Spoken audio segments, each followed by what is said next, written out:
గారి పర్యవేక్షణలో Pradesh election committee సమావేశం జరిగింది.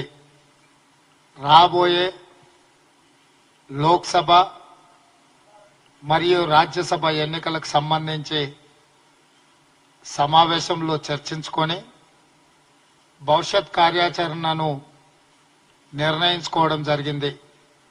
అందులో భాగంగా రాబోయే రాజ్యసభ ఎన్నికలకు అభ్యర్థులను నిర్ణయించే సర్వ అధికారాన్ని ఏఐసిసి అధ్యక్షుడు శ్రీ మల్లికార్జున్ ఖర్గే గారికి మరియు సిఈసికి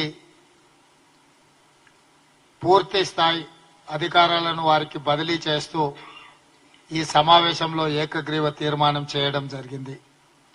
రాబోయే రాజ్యసభ ఎన్నికల అభ్యర్థులను నిర్ణయించే విషయంలో ప్రదేశ్ ఎలక్షన్ కమిటీ ఏకగ్రీవ తీర్మానం చేయడం ద్వారా అధికారాన్ని అధిష్టానానికి అప్పచెప్పడం జరిగింది.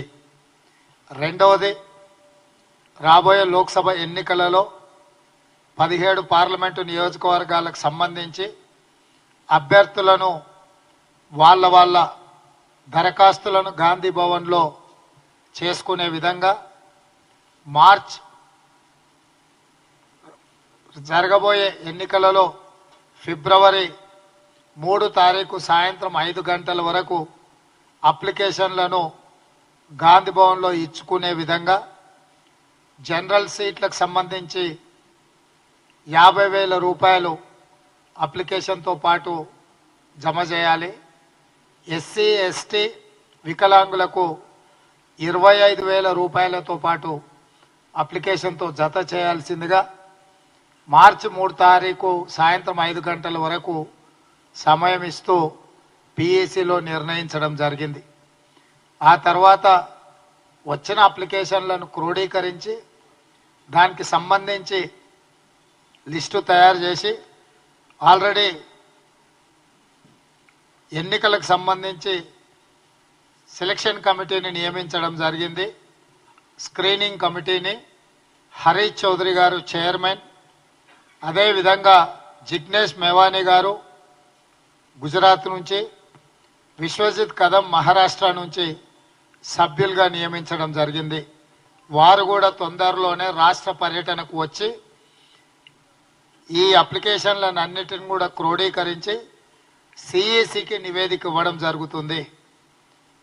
ఫిబ్రవరి 15 నుంచి 20 లోపల సిఈసి సమావేశాలు జరిగి అందులో వీలైనంత మేరకు తెలంగాణ లోక్సభ ఎన్నికలకు సంబంధించిన అభ్యర్థులపై అధిష్టానం నిర్ణయం తీసుకునే అవకాశం ఉన్నది.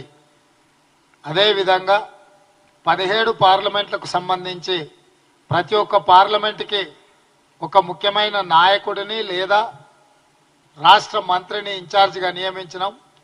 వాళ్ళందరూ కూడా క్షేత్రస్థాయిలో పర్యటన చేసి శాసనసభ నియోజకవర్గాల వారీగా నియోజకవర్గ స్థాయి నాయకులను, జిల్లా స్థాయి నాయకులను, మండల స్థాయి నాయకులను, గ్రామ స్థాయి నాయకులను, అదేవిధంగా ప్రజా సంఘాలకు సంబంధించిన వాళ్ళు మొన్నటి శాసనసభ ఎన్నికలలో కాంగ్రెస్ పార్టీని గెలిపించడానికి కృషి చేసి ఈరోజు కాంగ్రెస్ అధికారంలోకి తెలిసిన వాళ్ళందరితో కూడా చర్చలు చేసి వాళ్ళందరినీ సంప్రదించడమే కాకుండా దేశంలో ఇప్పుడు జరుగుతున్న పరిణామాలను దృష్టిలో పెట్టుకొని ప్రజాస్వామ్యమే పెను ప్రమాదంలో పడుతున్నది, విచ్ఛిన్నకర శక్తులు దేశాన్ని విభజించి పాలించాలనుకుంటున్న విషయాన్ని కూడా ప్రజలకు వివరించి దీనికి సంబంధించి కూడా ప్రజల్ని అప్రమత్తం చేసి కాంగ్రెస్ పార్టీ మల్లికార్జున్ ఖర్గే గారి అధ్యక్షతన శ్రీమతి సోనియా గాంధీ, శ్రీ రాహుల్ గాంధీ గారి నేతృత్వంలో